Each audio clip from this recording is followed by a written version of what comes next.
Hello, bonjour. Tout le monde a son casque? Et l'interprétation, elle marche? OK. Alors, rebonjour.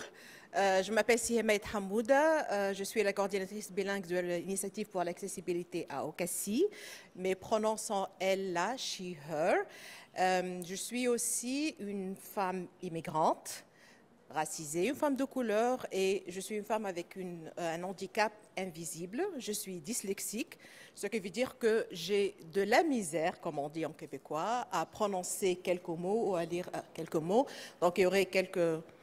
Bear with me, soyez patient avec moi quand on va naviguer cet atelier. Merci encore une fois à Arise pour m'avoir invité à cet atelier qui va être sur l'accessibilité et la diversité pour les personnes immigrantes et réfugiées en situation de handicap et celles qui sont sourdes. OK, on va commencer par la reconnaissance des terres. Nous souhaitons reconnaître que nous réunissons aujourd'hui à Saint John, au Nouveau-Brunswick, sur le territoire traditionnel non cédé des peuples Wolastoqiyik, Malicite et Mi'kmaq. Ces terres et ces eaux, en particulier la rivière Wolastoq, ont soutenu ces communautés depuis des millénaires et continuent de nourrir leur culture vivante. Dans le cadre de cette conférence dédiée au secteur de l'établissement, nous souhaitons rendre hommage aux peuples autochtones de ce territoire en reconnaissant leur résilience, leur contribution et leur rôle essentiel dans l'accueil des nouveaux immigrants parce que, at the end of the day, we are all settlers. Le plan d'aujourd'hui, je vais vous présenter un petit peu l'initiative pour l'accessibilité, donc ça serait la minute pub pour moi. Après, on va voir en bref le contexte canadien de l'immigration. Ensuite, ça serait la relation entre le handicap, l'accessibilité et la législation. Il faudrait qu'on comprenne le cadre législatif canadien. Après, ça serait les défis clés pour l'établissement et l'intégration des personnes immigrantes et réfugiées et celles qui sont sourdes au Canada. Et puis, les bonnes pratiques, quelques bonnes pratiques et recommandations. J'aimerais aussi entendre vos bonnes pratiques et recommandations parce que vous travaillez sur le terrain, vous connaissez probablement plus que moi sur cette question. Et après, on aura une séance de questions-réponses si vous souhaitez.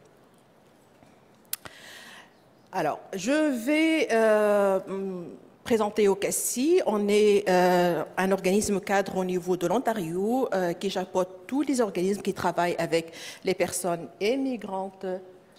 Voilà, c'est ça.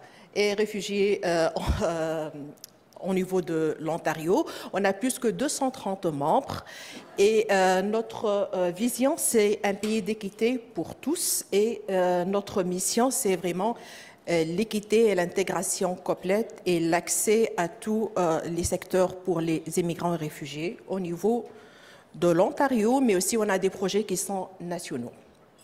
C'est un organisme anglophone, mais il y a des projets qui sont bilingues, comme le mien, et nationaux.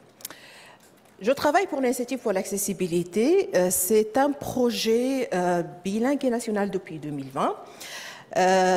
Notre mandat, c'est de renforcer la capacité du secteur de l'établissement, parce qu'on est financé par IRCC, Immigration Réfugiés Canada, pour mieux soutenir les personnes immigrantes, réfugiés, nouvellement arrivantes en général, qui sont en situation de handicap et celles qui sont sourdes, pour offrir des services qui sont adaptés, équitables et inclusifs et accessibles aussi.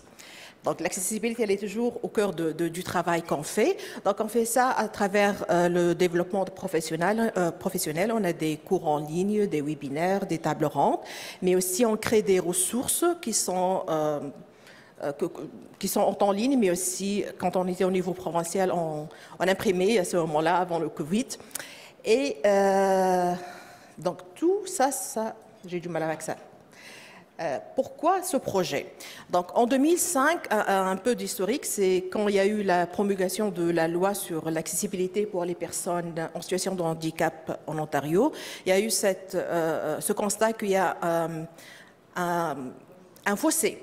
Donc, les gens dans le secteur de l'établissement, comme vous connaissez très bien tous les enjeux liés à l'établissement des immigrants et des réfugiés, mais vous n'êtes pas vraiment les experts quand il s'agit de matière de handicap. Et vice-versa, dans les autres secteurs comme de la santé en général ou du handicap, ils savent très bien ce que c'est le handicap, mais savent peu sur les challenges et les défis des nouveaux arrivants.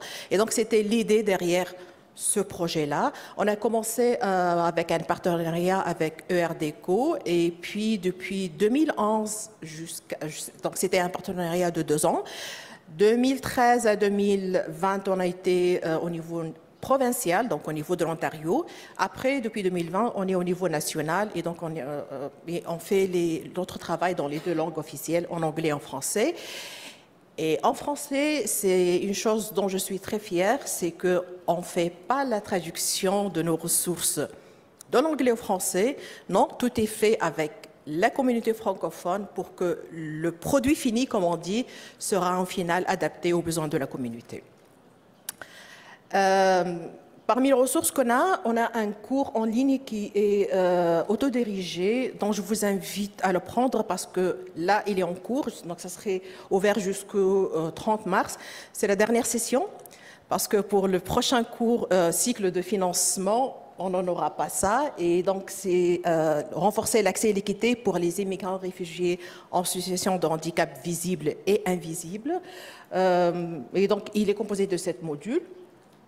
Après, je vais partager avec vous la présentation et vous allez avoir les liens vers toutes les ressources que je vais partager avec vous. On fait également des webinaires dans les 2 langues, en anglais et en français, 3 par an en français, 3 en anglais. Le sujet du webinaire, ça peut être un des 7 modules du cours ou encore quelque chose qui est dans l'actualité.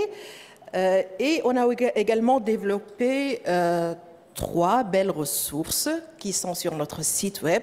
Elles sont faites pour le secteur de l'établissement et la première, c'est l'intersection entre handicap, violence, genre et diversité. Le deuxième, c'est une collaboration avec DIBC en British Columbia, dans la Colombie-Britannique. C'est sur le crédit d'impôt pour les personnes handicapées et le régime d'épargne invalidité. Et le troisième, c'est la trousse pour l'accessibilité dans laquelle vous allez trouver tous les ABC de l'accessibilité et du handicap.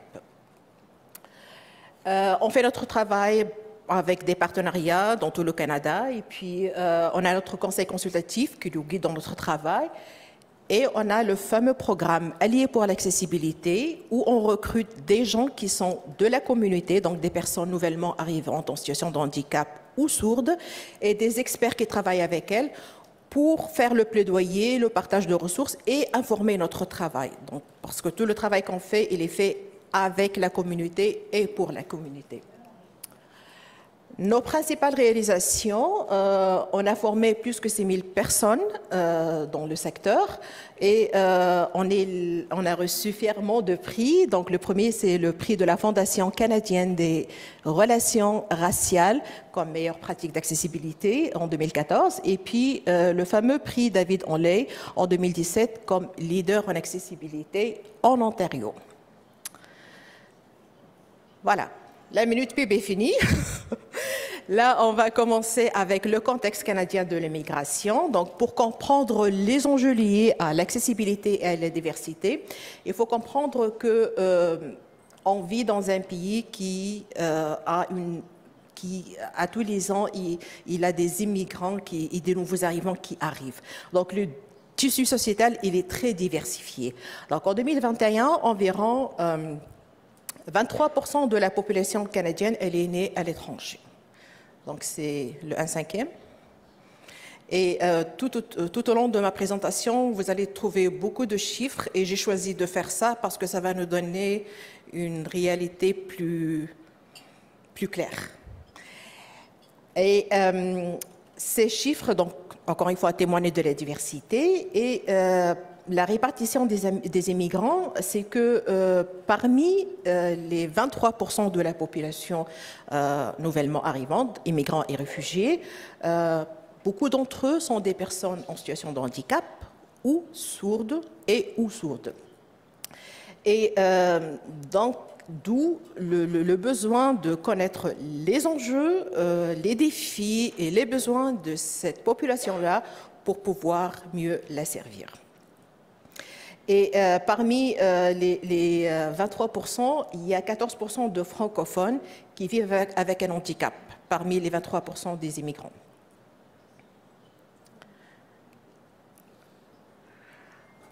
Accessibilité, handicap et législation.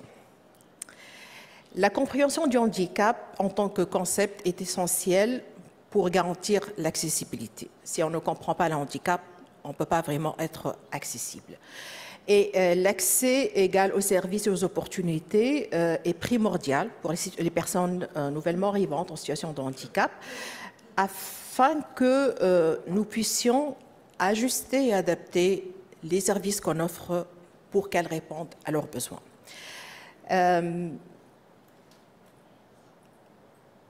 On a beaucoup de choses à faire, donc je vais zapper quelques slides.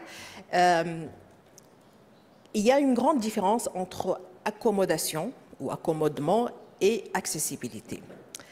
L'accommodation signifie qu'il y a une situation qui n'est pas normale ou qui n'est pas courante et qu'il faut qu'on fasse un effort supplémentaire ou encore des dépenses supplémentaires afin qu'on puisse répondre à ce besoin-là qui est anormal.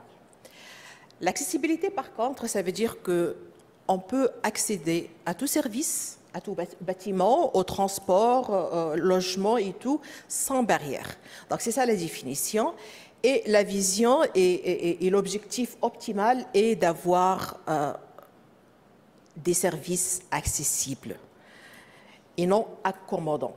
Ça va prendre du temps, ça veut dire beaucoup de budget et avec les cadres budgétaires, c'est pas vraiment quelque chose de gagné, mais c'est ça, we have to aim for that. C'est ça le but ultime, c'est l'accessibilité et non pas l'accommodation. On peut faire l'accommodation, mais il faudrait que dans notre service, dans notre organisation, dans notre communication avec notre clientèle, ça soit accessible et non pas accommodant. Quelques exemples d'accessibilité, ça peut être que l'organisation dans laquelle vous travaillez, elle est accessible. Il y a une rampe d'accessibilité et généralement, c'est à ça qu'on pense quand on dit accessibilité des bâtiments. C'est la rampe d'accès. Mais ce n'est pas que ça. C'est aussi les ascenseurs qui sont grands pour qu'une personne fauteuil roulant puisse y entrer. C'est des couloirs qui sont grands. C'est l'aménagement même des bureaux quand vous allez recevoir la clientèle. C'est les ascenseurs avec la signalisation de la voie pour dire first floor, premier étage. Comme ça, la personne, si elle ne peut pas voir, elle peut entendre moi. Donc, il y a plusieurs exemples d'accessibilité. Également, que les informations, les services que vous donnez soient accessibles. Toutes les personnes peuvent y accéder et donc ça signifie que vous allez pouvoir donner plusieurs formats. Donc, même sur votre site web, ça peut être écrit, mais aussi des vidéos avec la voix, ou même quand vous allez recevoir les gens en personne, vous allez avoir en braille, mais je sais que c'est coûteux pour les personnes qui sont aveugles, mais aussi différents formats, audiovisuels, visuels, pour que la personne, quel que soit son handicap, puisse accéder à vos services. Et ça, ce n'est pas une faveur qu'on fait à nos clients. C'est une obligation légale. La loi au Canada, elle stipule qu'il faudrait faire l'obligation d'accommodation, c'est-à-dire que toute personne qui va venir chercher vos services, elle a le droit d'accéder à ces services-là. La seule chose qui peut un petit peu ralentir ça, c'est quand ça va générer une expenses. Bon, pour un francophone, je ne trouve pas le mot en français. Donc ça va générer comment on dit expenses? Dépenses, merci beaucoup. Des dépenses qui sont excessives et donc vous n'avez pas le budget pour le faire. Mais vous avez l'obligation d'accommoder vos clients. Et quand on parle aussi d'obligation d'accommodement, ce n'est pas uniquement pour les clients, Mais nous aussi, on travaille et nous aussi, on peut être assujetti à toute condition physique qui peut entraver notre accès à l'information ou aux services. Donc, il ne s'agit pas que des autres, c'est aussi pour nous. On va en premier voir, mais brièvement, le cadre législatif pour l'accessibilité et le handicap. Et on va commencer par les conventions internationales auxquelles le Canada a signé. Et puis aussi, après, on va voir les lois fédérales. La première convention, et c'est la plus importante à mon avis, c'est la Convention des Nations Unies relative aux droits des personnes handicapées en 2008. Et je veux souligner le mot handicapé.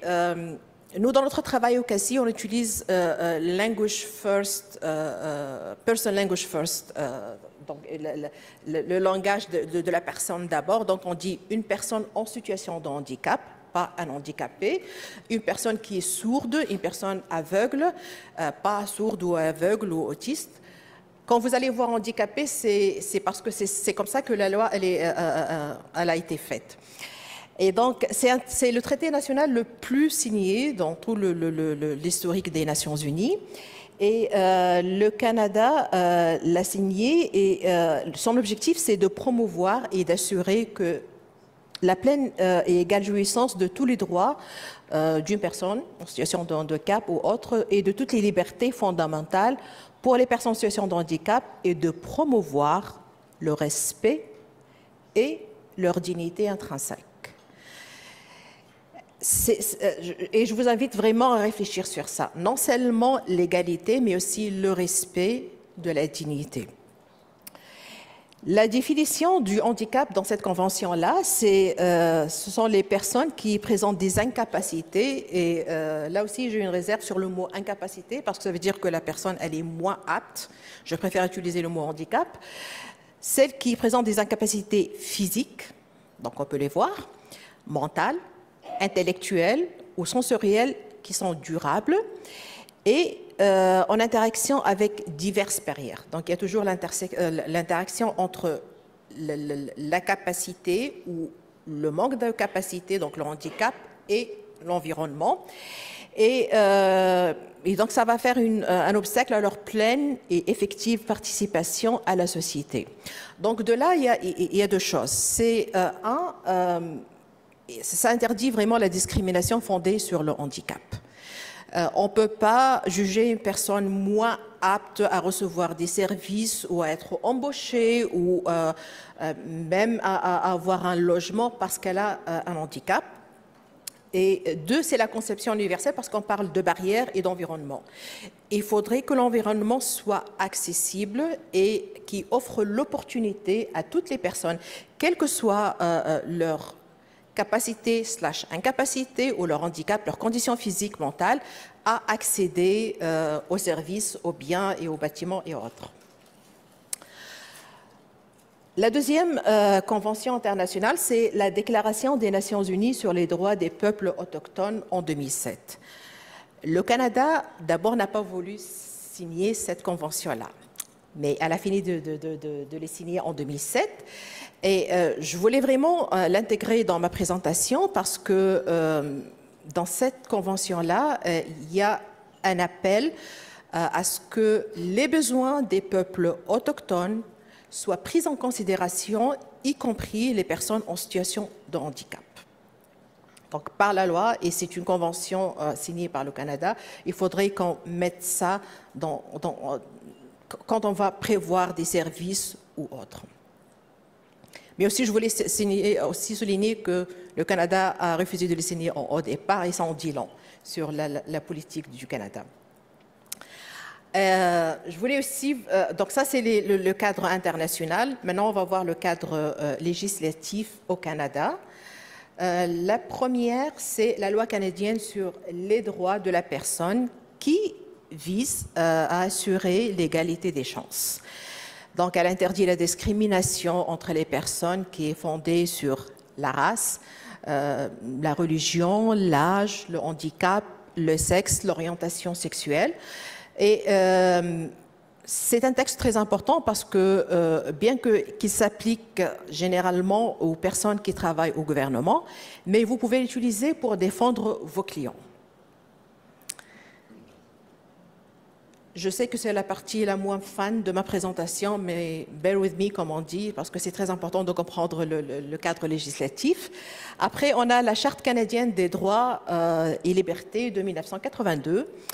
Elle fait partie de la Constitution et selon la Charte, toute personne au Canada bénéficie d'une manière égale aux droits sans exception, sauf le droit de vote pour les personnes qui n'ont pas la citoyenneté. Et donc là aussi, on revient sur la non-discrimination fondée sur n'importe quel motif. Et elle définit le handicap dans son article 15 que ce sont les individus tous les individus sont égaux et ont droit à la même protection, sans discrimination, et puis elle définit pas. Pardon. Donc, elle stipule qu'on ne peut pas discriminer les personnes en situation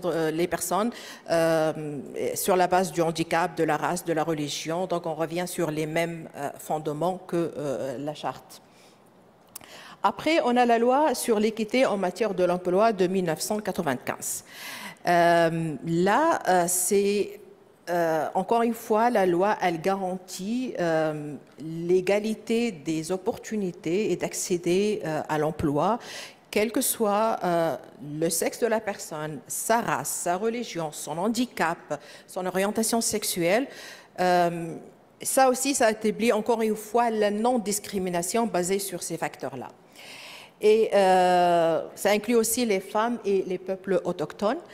Et elle définit le handicap comme toute déficience qui est durable ou récurrente, donc épisodique. Ce n'est pas un état qui est là tout le temps, mais ça vient et ça part. Et ça peut être aussi physique, mental, sensoriel, psychiatrique, voilà, ma dyslexie, ou des troubles d'apprentissage.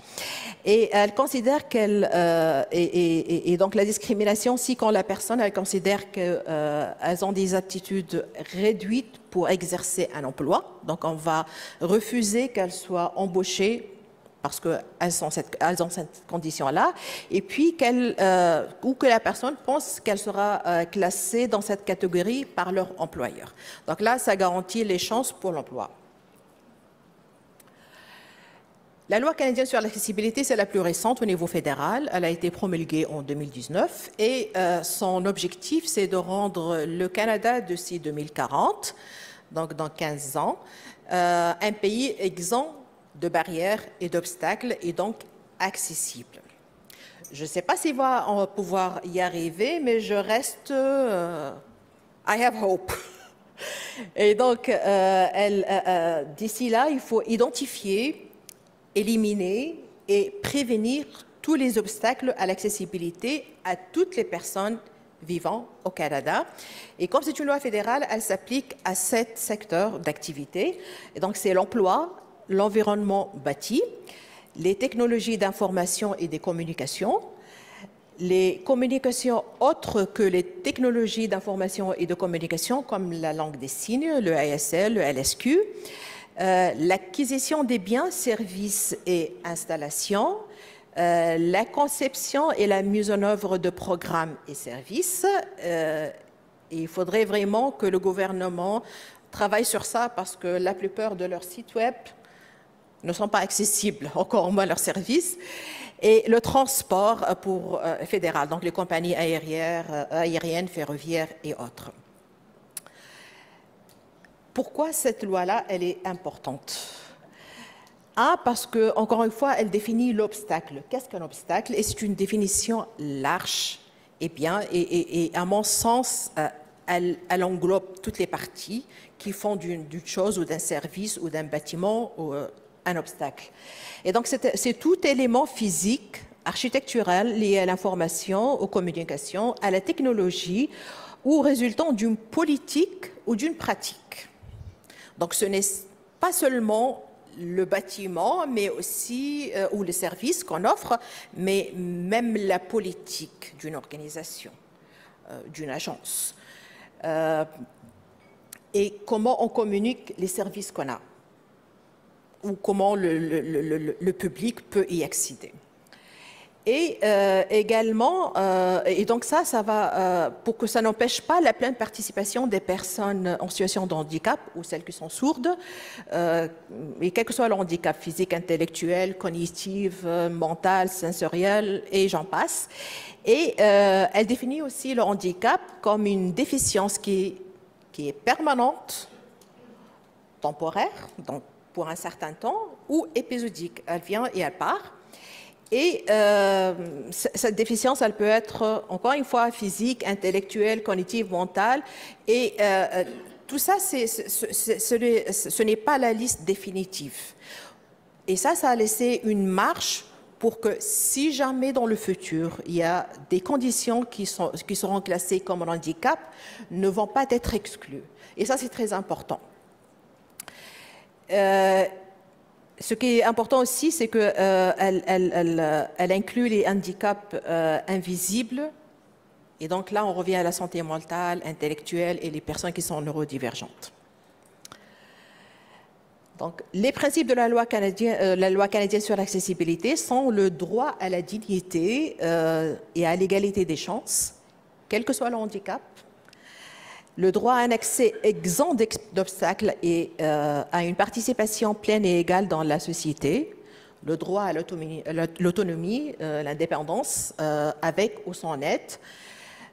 Et ça, c'est très important parce que généralement, quand on voit une personne avec un handicap lourd et qu'elle a besoin d'aide, quel que soit dans sa cellule familiale ou d'une personne de la santé, on croit que cette personne-là qui prend charge d'elle, elle a le droit pour décider à la place de la personne. Et là, la loi, encore une fois, elle est claire. Il y a le pouvoir décisionnel, c'est ma vie, c'est mon corps, c'est à moi de décider. Donc, l'indépendance, avec ou sans aide. Après, les lois et les structures doivent tenir compte des handicaps et des formes multiples de discrimination. Ça élargit encore une fois parce que la discrimination, des fois, ça vous vient plein en figure, d'autres fois, c'est les micro-agressions. Et on ne peut pas dire que non, je ne suis pas d'accord, ce n'est pas une micro-agression. Là, ça ouvre la porte grande ouverte pour valider le sentiment d'agression ou de discrimination qu'une personne peut ressentir. Également que les personnes en situation de handicap doivent participer à l'élaboration des lois, des politiques et des programmes, et ça c'est très, très important. Rien pour nous sans nous. C'est un slogan que la communauté des personnes en situation de handicap et sourdes ont souvent revendiqué, et là c'est dans la loi. Et donc il y a eu plusieurs consultations avec les personnes avec l'expérience de vie, donc les personnes vivant avec un handicap, pour qu'elles soient actives et prennent et soient là pendant la prise de décision de n'importe quelle législation, politique ou recommandation liées au handicap.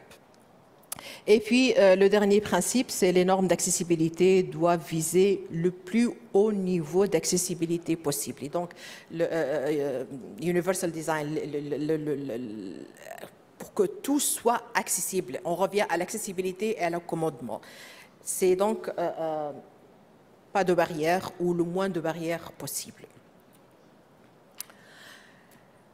Quels sont les défis d'établissement pour ce groupe vulnérable, les personnes en situation de handicap visibles ou invisibles et celles qui sont sourdes? Je vous invite vraiment à voir ces chiffres, ils sont alarmants, ils vont vous donner une bonne image de ce qui arrive sur les terrains. Donc, dans cette diapositive-là, en 2002, 27% des Canadiens âgés de 15 ans et plus, sur environ 8 millions de Canadiens, ont signalé un handicap. Donc, ils s'identifient comme des personnes en situation de handicap.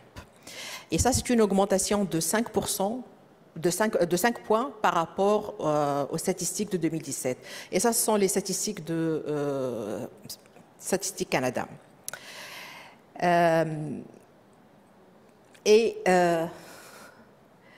Ça m'émeut à chaque fois que je vois ça. Et donc, ça veut dire que 1 sur 4 des Canadiens, il vit avec un handicap. Et les personnes en situation de handicap, elles sont 2 fois plus assujetties à vivre dans le seuil de pauvreté ou en situation de pauvreté. Et ça, on va le voir après parce qu'ils n'ont pas le même accès à l'éducation, à l'emploi et autres. Parmi les 27% des gens qui sont sur le sol canadien, 21,4% des immigrants s'identifient en situation de handicap. Donc, vos clients, 21% d'entre eux, ils ont un handicap. Donc, ayez dans la tête que sur 5 clients que vous allez recevoir, un client, il a un handicap. Il peut être visible, invisible, peut-être que la personne n'est pas encore confortable pour vous dire que j'ai cet handicap-là, ou peut-être qu'elle ne le sait pas, comme c'est mon cas. J'ai toujours été dyslexique, je croyais que parce que je lisais vite et que je parlais vite, et après je me suis rendu compte que non, c'est un handicap, et c'est un cas médical et ça peut être soigné si c'est pris à l'enfance. Mais gardez ça en tête. 1 sur 5 des personnes que vous allez voir, il est susceptible d'avoir un handicap ou être malentendant ou une personne sourde. Et parmi les 21,4% des immigrants et réfugiés en situation de handicap, 14,3% s'identifient comme des personnes racialisées. Et donc là, une autre discrimination autre que le handicap, c'est la discrimination sur la race. Et parmi elles, donc 4%, ce sont des personnes sud-asiatiques, 2,9% des personnes d'origine chinoise, 2,2% des personnes noires, 1,3% des personnes qui viennent des Philippines et 1% des personnes latino-américaines. L'établissement de ces personnes-là, de ces immigrants-là, l'expérience, elle varie selon plusieurs facteurs et vous le savez plus que moi. Donc, ça va varier de leur classe économique. Est-ce qu'ils viennent ici avec des sous, pas, de quelle classe ils viennent, leur statut de résidence. Est-ce qu'ils ont le statut de résident permanent, temporaire, réfugiés, est-ce qu'elles ont été parrainées par leur conjoint ou pas. Donc tout ça, ça va influer sur leur expérience d'établissement. Et on parle d'établissement et non pas d'intégration à ce niveau-là. Hein. Après, quelle était leur expérience pré-migratoire? Est-ce qu'ils viennent avec le choix de venir ici? Quels sont pourquoi ils viennent ici? Comme des réfugiés, pas pour un avenir meilleur, parce qu'elles ont été persécutées, parce qu'elles viennent d'un pays de guerre ou autre. Donc tout ça, ça va influer sur leur expérience d'établissement, leur âge, petit, âgé, le sexe, homme, femme, l'identité et l'orientation sexuelle. Et c'est le thème de ce colloque. Tout ça, ça va influer sur leur expérience d'immigration. À tout ça s'ajoute pour les personnes qui sont en situation de handicap et celles qui sont sourdes, le type de handicap. Est-ce que c'est un handicap physique ou pas, visible ou pas, mental, sensoriel? Le pays d'origine, est-ce qu'ils viennent de l'hémisphère nord avec plus d'accès avant de venir ici ou du sud, donc des pays pauvres, et je viens d'un pays pauvre. Leur culture, parce que comme a dit Peggy McIntosh, quand on immigre ici, on ne vient pas qu'avec nos valises, mais on a un backpack avec notre culture, les préjugés, notre conception des choses. Ça aussi, ça va influer sur leur établissement, comment ils conçoivent les choses, quelles sont leurs références. La langue, parle-t-il l'anglais, le français, les deux, aucun? Est-ce qu'elle parle la langue de signes? Donc tout ça, ça influe. Leur croyance aussi, ça a beaucoup d'influence.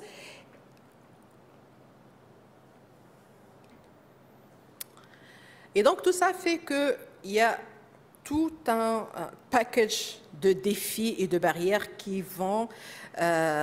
auxquelles ces personnes-là vont être confrontées dans leur expérience d'établissement. Le premier de ces barrières, c'est l'isolation sociale. Et donc, quand elles viennent ici pour s'installer, il y a une double marginalisation. La première, parce que ce sont... Oui?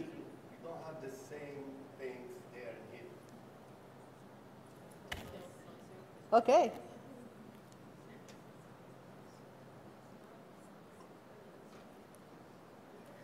Thank you. On est bon? Non? Parfait. Merci.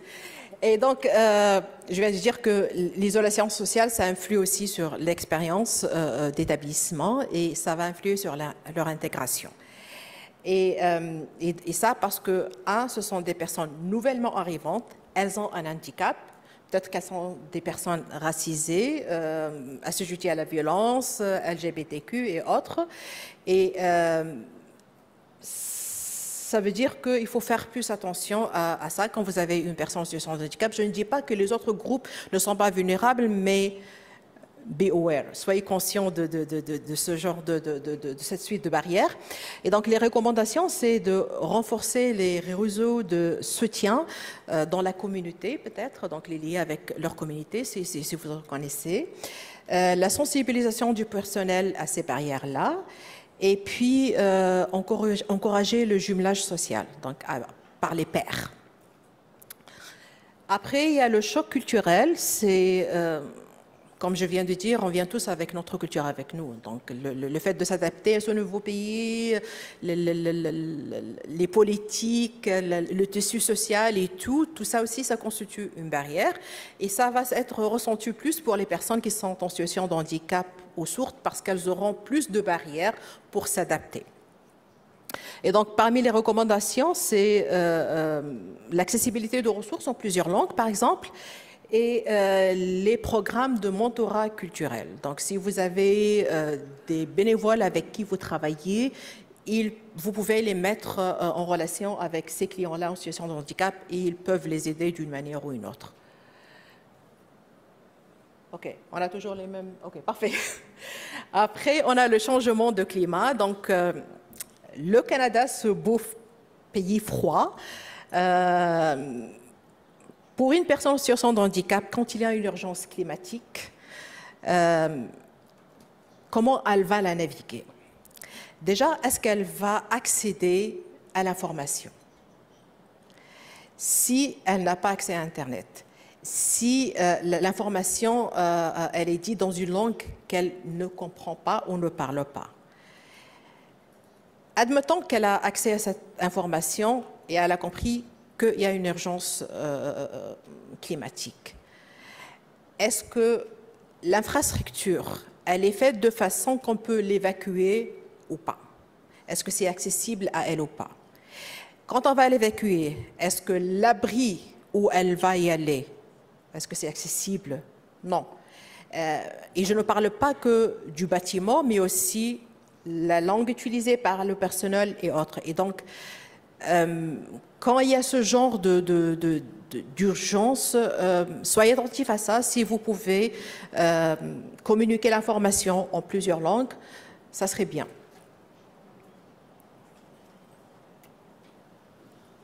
The elephant in the room, comme on dit, le racisme, l'audisme et le capacitisme. Et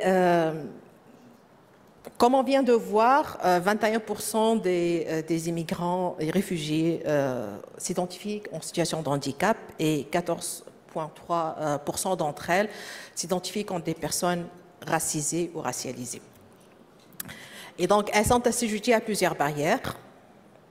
Un, la condition physique ou mentale, donc le handicap, et deux, la discrimination basée sur la race. Et il faut vraiment être très attentif à ça.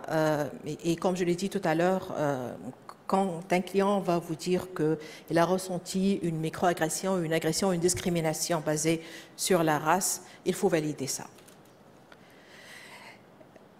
et ça constitue une autre barrière.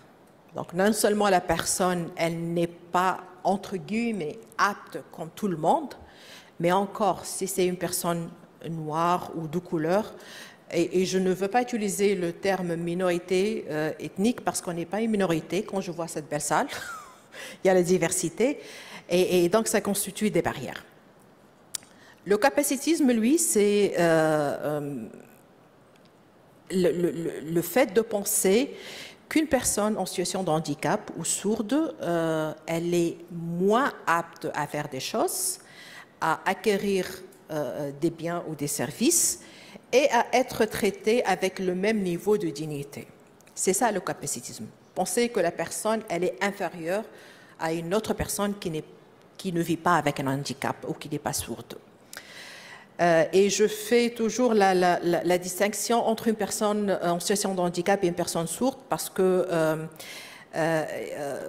dans la communauté, les personnes qui sont sourdes, il y a une grande partie d'entre elles qui ne veut pas s'identifier comme une personne en situation de handicap, mais comme une communauté culturelle avec leur propre langue de communication.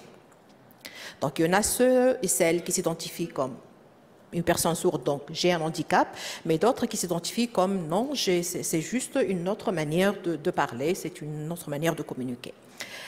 Et là, ça va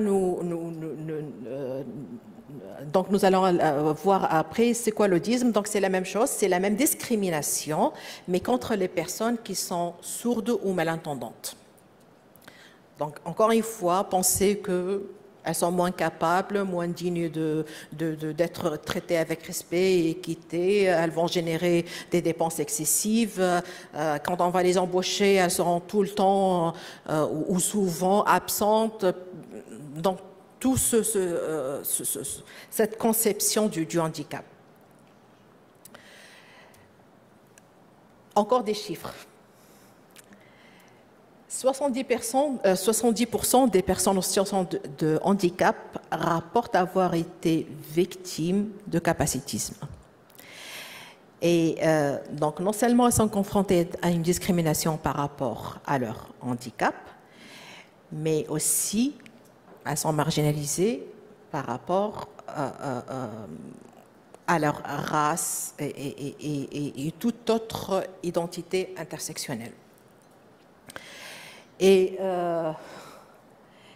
les personnes autistes issues des minorités ethniques, qui sont racialisées, elles ont indiqué être 2,5 fois plus susceptibles d'être discriminées à cause de leur handicap, mais aussi à cause de leur ethnicité. Et je ne veux pas dire leur race parce que c'est une construction sociopolitique, mais je vais encore utiliser les termes du secteur.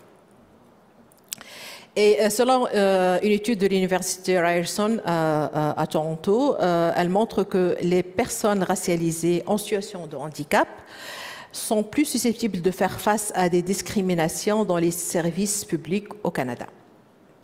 Donc ça, c'est une réalité que les personnes immigrantes et réfugiées en situation de handicap et celles qui sont sourdes racialisées, elles sont confrontées à cette situation-là à tous les jours. Les recommandations, c'est le développement professionnel, donc des formations sur la diversité, sur le handicap aussi, sur l'accessibilité, avoir des espaces de discussion où vous pouvez, comme ça, donc vous réseauter, partager vos expertises, mais aussi avec l'expérience avec les personnes qui ont l'expérience de vie, donc les personnes en situation de handicap elles-mêmes, de partenariats communautaires avec des agences ou des organisations qui ont l'expertise pour le handicap. Donc comme ça, vous allez comprendre plus et voir où vous pouvez peut-être collaborer. Et on n'est pas censé vraiment avoir de grands programmes avec des millions de dollars de budget. Des fois, juste le fait de savoir que X travaille dans cette agence-là de handicap, et moi je le connais, et quand j'ai un client, je vais le référer, ça va aider la personne. Et puis, essayez de votre mieux de plaider au niveau de vos agences et de vos organismes d'avoir des services accessibles en ayant plus de formats alternatifs pour les services que vous faites, que vos sites web soient plus accessibles. Vous pouvez pousser à ça à votre niveau. Et puis, l'évaluation continue de vos services. Donc, si vous pouvez faire comme un sondage, que les clients, après, ils vont dire si c'était accessible ou pas. Si vous pouvez le faire en plusieurs langues, ça serait encore mieux. Sinon, Google Translate is your ally. Donc, vous pouvez utiliser ça. Il y a le AI, donc vous pouvez traduire ça. Et l'évaluation continue des services que vous faites. C'est au niveau interne, comme ça, vous pouvez voir où vous pouvez mieux performer et où vous pouvez donner d'autres façons pour mieux servir vos clients. Encore des statistiques. 42% des nouveaux arrivants en situation de handicap signalent des difficultés d'accès aux services d'interprétation dans des contextes minoritaires. Pensez aux personnes francophones ou francophiles qui vivent en contexte minoritaire, donc en dehors du Québec et du Nouveau-Brunswick.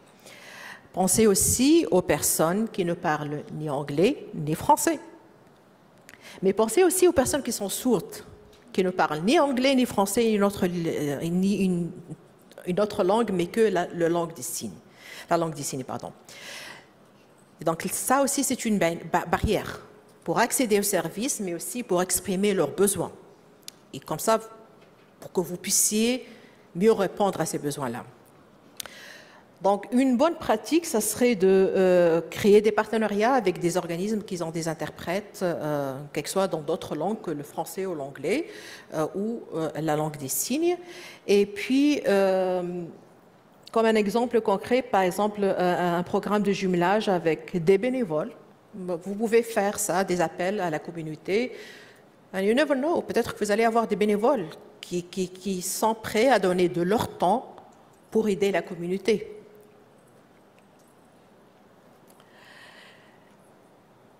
Comme je viens de le mentionner, donc il y a les barrières linguistiques, mais elles sont plus accrues pour les francophones qui vivent en contexte minoritaire.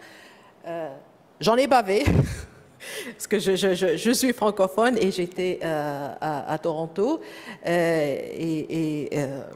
Quand je naviguais, ma grossesse qui était risquée, j'avais vraiment du mal à comprendre l'obstétricien et à naviguer toute la médication et tout. Et j'ai eu une opération chirurgicale jusqu'au jour d'aujourd'hui. Quand je parle avec mon médecin, je n'ai pas les détails parce qu'à ce moment-là, je n'ai pas bien compris.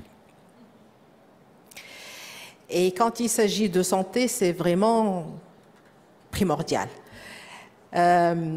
Et donc, il faut penser que quand on travaille dans une province ou un territoire qui est majoritairement anglophone et qu'on reçoit des personnes francophones, il faudrait les accommoder. Il faudrait qu'on ait une interprétation en français. Et puis, si on ne peut pas avoir une personne physiquement là pour faire le travail et pour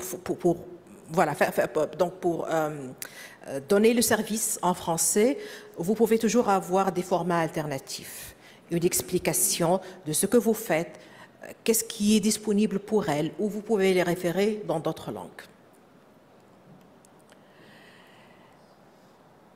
Cela est encore plus difficile pour les personnes sourdes et malentendantes, quand elles ne peuvent pas accéder à la langue de signes, donc elles ne peuvent pas communiquer.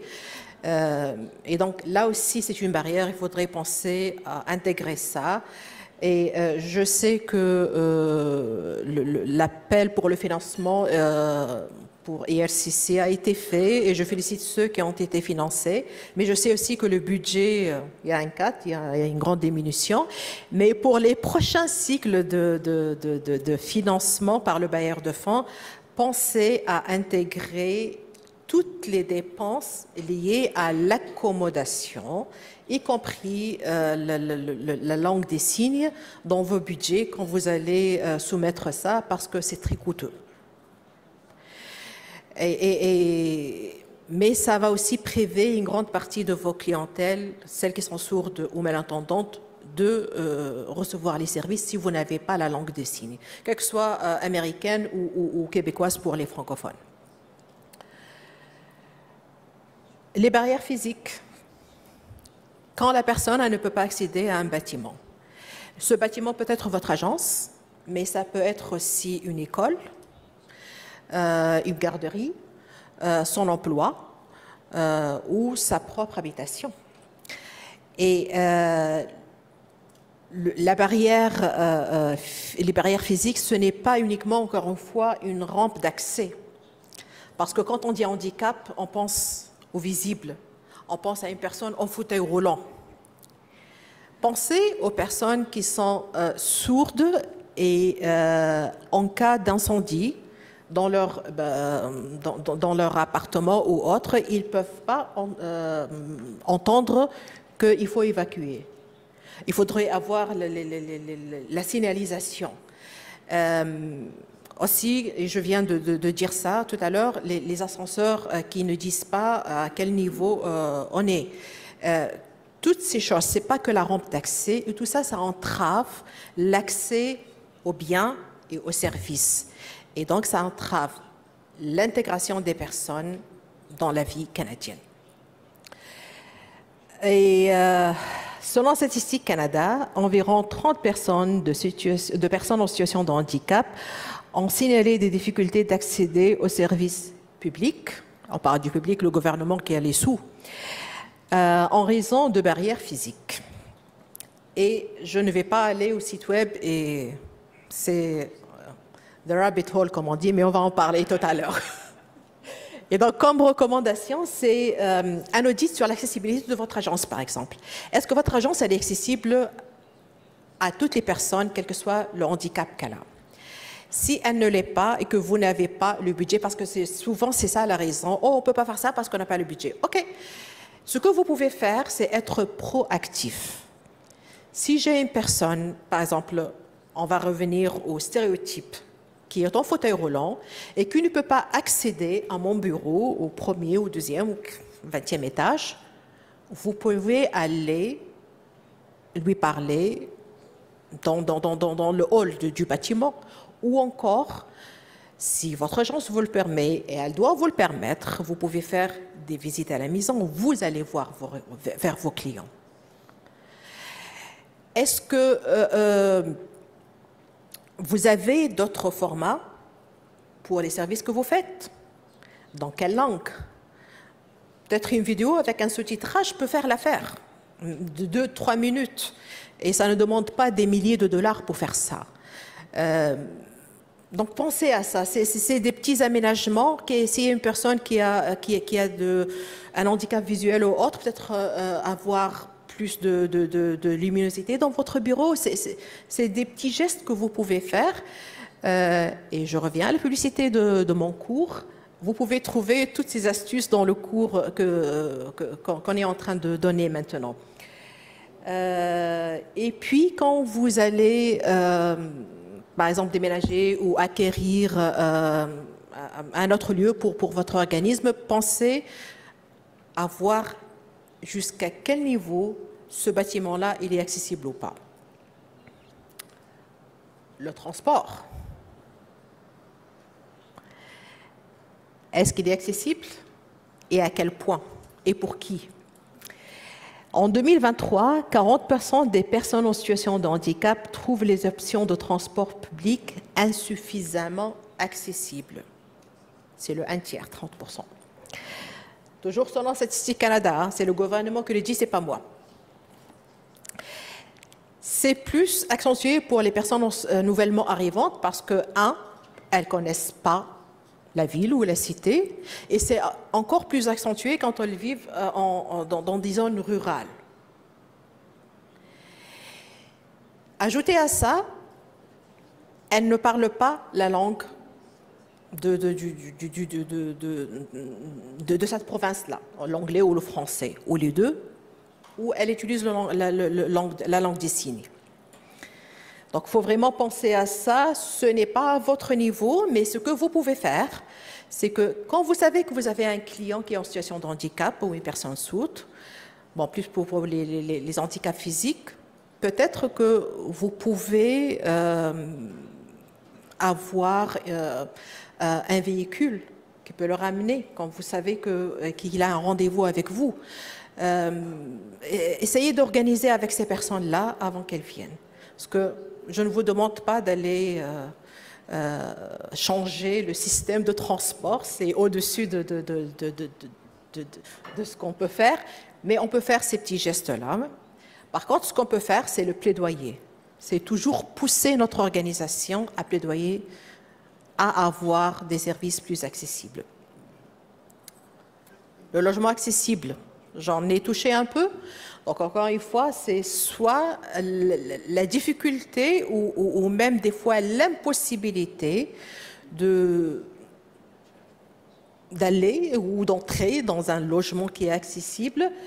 Aussi, la signalisation, ça peut être aussi les comptoirs dans la cuisine qui ne sont pas à la hauteur d'une personne qui est de courte taille ou qui utilise un fauteuil roulant. Même pour le sanitaire, donc les sièges de toilette, la douche et tout.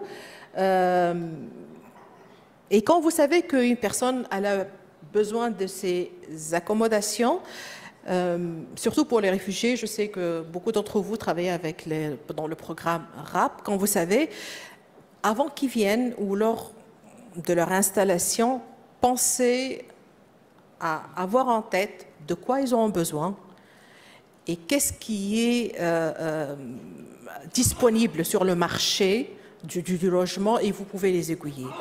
Déjà qu'il y a une pénurie de logements accessibles. Donc en 2023, seulement 20% des logements au Canada sont considérés comme accessibles. Et la liste d'attente pour y accéder, elle est déjà trop longue. Ça, c'est pour les personnes qui sont déjà établies ici, qui sont exprimées auparavant qu'elles ont besoin d'un logement accessible. Que dire d'une personne nouvellement arrivante et qui souvent n'ont pas toutes les informations sur le logement accessible, est-ce qu'elles y ont droit ou pas et comment y accéder. L'accès à l'éducation. Là, on va revenir non seulement aux barrières physiques, linguistiques, mais aussi aux autres formats d'accommodation. Est-ce qu'une personne qui a un handicap lourd et qui a besoin d'utiliser un logiciel de lecture, est-ce qu'elle peut accéder à tout le matériel éducatif? Est-ce qu'une personne neurodivergente, comme moi je suis dyslexique, j'ai besoin de plus de temps pour lire les questions, les assimiler, parce que je les lis d'une manière comme ça, et donc j'aurai besoin de plus de temps pour corriger les fautes que je vais faire quand je vais écrire. Parce que je sais comment écrire le mot, mais je ne l'écris pas de la manière correcte à première vue. Donc, pensez à tout ça. Est-ce qu'un étudiant, est-ce qu'il aura cette accommodation-là ou pas? Ce n'est pas encore une fois dans le cadre de ce que vous donnez, mais je sais que vous pouvez aussi donner peut-être des ateliers de compétences culturelles. Peut-être qu'il y en a parmi vous ceux qui sont des travailleurs dans les établissements scolaires. Pensez à partager cette information-là. L'emploi. Est-ce que quand on va faire un affichage pour un poste, est-ce qu'on l'affiche uniquement sur le site web dans une seule langue, les deux langues officielles ou pas? Est-ce qu'on fournit à la personne la possibilité à l'avance de dire que j'aurai besoin d'une accommodation sur tel et tel, et la personne, elle n'a pas besoin de dire quel est son handicap. Hein. They don't have to disclose. Ils ont juste le droit vous avez juste la possibilité de leur poser la question de quelle accommodation vous avez besoin. Est-ce que lors de l'entrevue d'embauche, vous leur accordez plus de temps? Est-ce que vous partagez avec elles les questions à l'avance? Il faut embaucher. À l'orientation, comment l'orientation elle est faite? Dans quelle langue? Quels formats sont disponibles pour elles? Quel est le temps que vous leur accordez pour qu'ils digestent la formation? Tout ça, ce sont des petites choses que vous pouvez faire à votre niveau. Est-ce que votre organisation aussi, elle va leur donner, par exemple, un grand écran pour l'ordinateur parce que la personne, elle est malvoyante ou autre? Pensez à toutes ces accommodations liées aux différentes capacités de la personne et est-ce qu'elle sera accommodée ou pas pour qu'elle puisse performer. Le système de santé, accès et navigation. 25% des services de santé en 2024 au Canada sont entièrement accessibles. Le un quart, 75% des services de santé sont inaccessibles. Et ça, c'est en 2024, après la pandémie. Et normalement, il y aurait des leçons qu'on a déjà apprises avec la pandémie.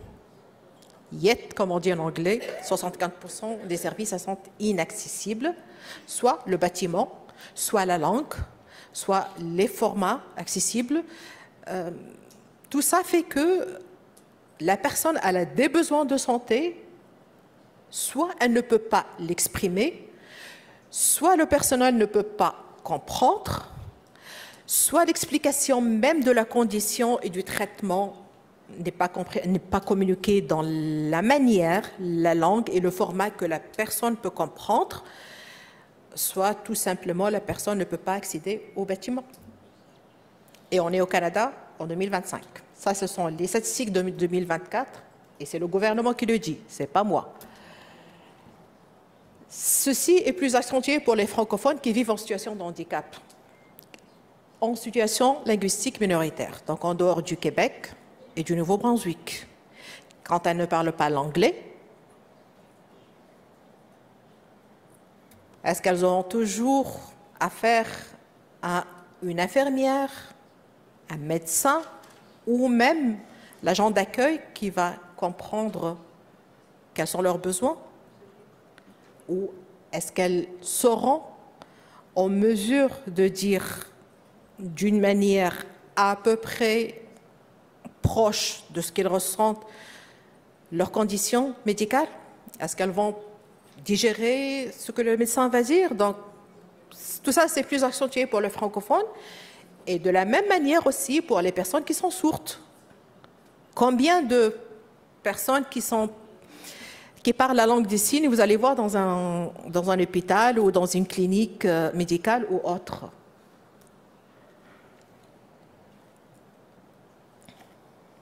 Les barrières technologiques, là, on va parler plus des sites web. Est-ce que le site web de votre agence permet aux personnes qui utilisent des logiciels de lecture, parce qu'elles ont un handicap physique lourd, d'accéder à l'information? Ça nécessite beaucoup d'argent pour le mettre d'une façon accessible, mais ce n'est pas des fortunes. Vous pouvez plaider au niveau de votre agence.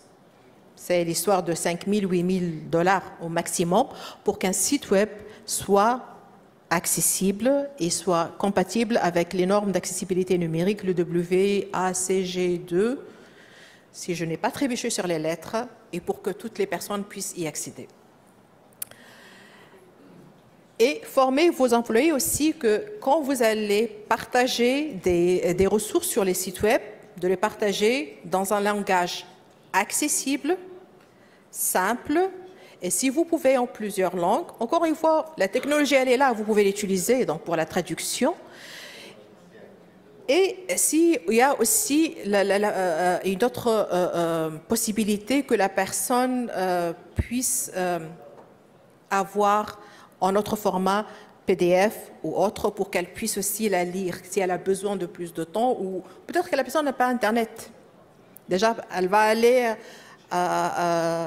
quelque part pour l'imprimer et comme ça, elle aura le temps de les lire et de digérer toutes les informations. La discrimination dans l'accès aux services.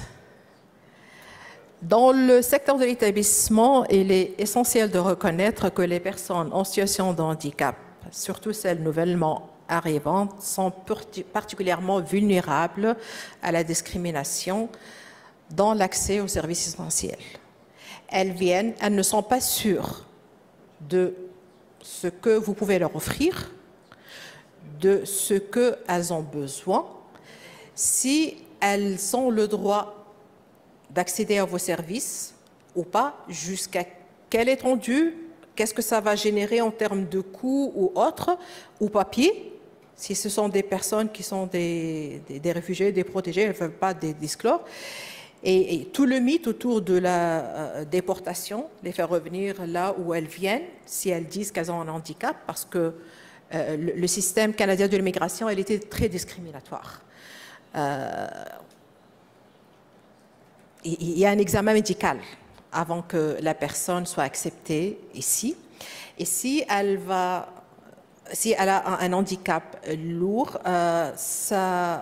elles peuvent être refusées le droit d'être acceptées ici en tant que personne immigrante parce que ça va constituer a burden on the health sector. Donc, vraiment, ça va générer des dépenses excessives et lourdes sur le système et donc leur demande d'immigration sera refusée d'office. Alors, ce que les gens font, c'est généralement, ils cachent ça quand ils peuvent le cacher. Et donc, quand ils s'installent ici, elles sont déjà acceptées, elles ont peur de dévoiler cette condition-là, de peur que vous allez le reporter au gouvernement et elles seront renvoyées de là où elles viennent. Donc, la seule exception, ce sont les réfugiés, et ça, c'était après des batailles dans les tribunaux, parce que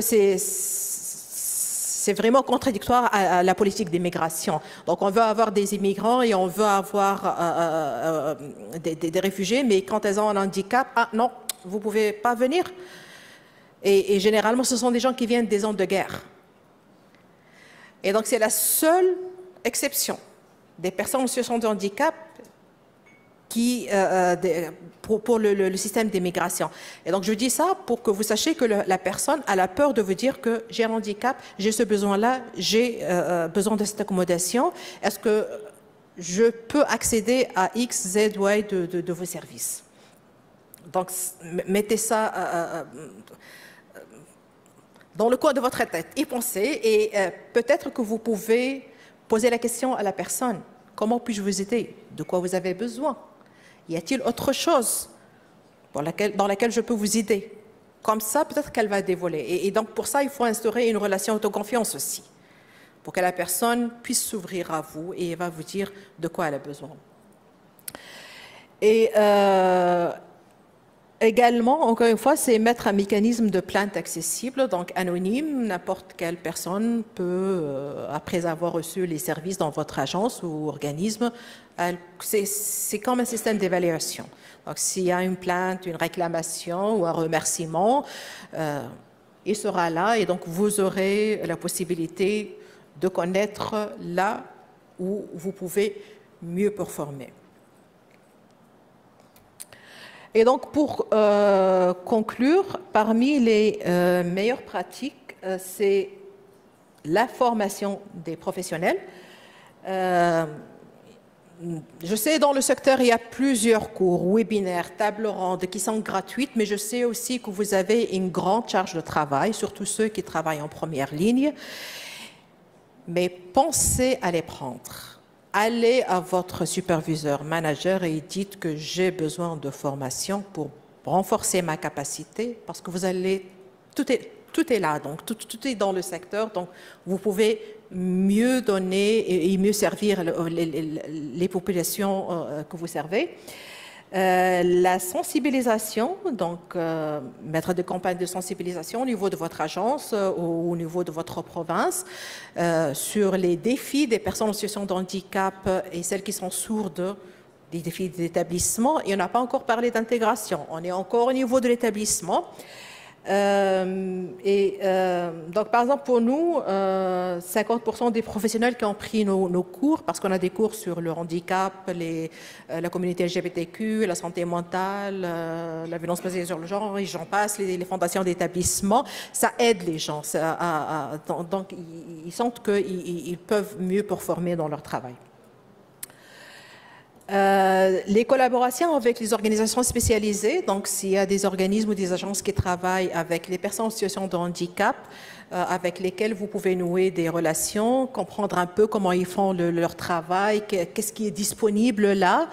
Vous pouvez les référer, vos clients, et puis vous aussi comprendre mieux ce qu'est le handicap. Et puis après, vous pouvez peut-être être en mesure de mieux conseiller la clientèle que vous avez. Et donc, selon le réseau pour le développement de l'alphabétisme et des compétences RDI, un rapport, ça dit que les services co-créés en collaboration entre des agences du même secteur ou de secteurs différents, spécialisés, montrent une augmentation de 30% de l'efficacité perçue par le bénéficiaire. Parce qu'il y a votre expertise, mais il y a l'expertise aussi de l'autre agence avec laquelle vous allez collaborer.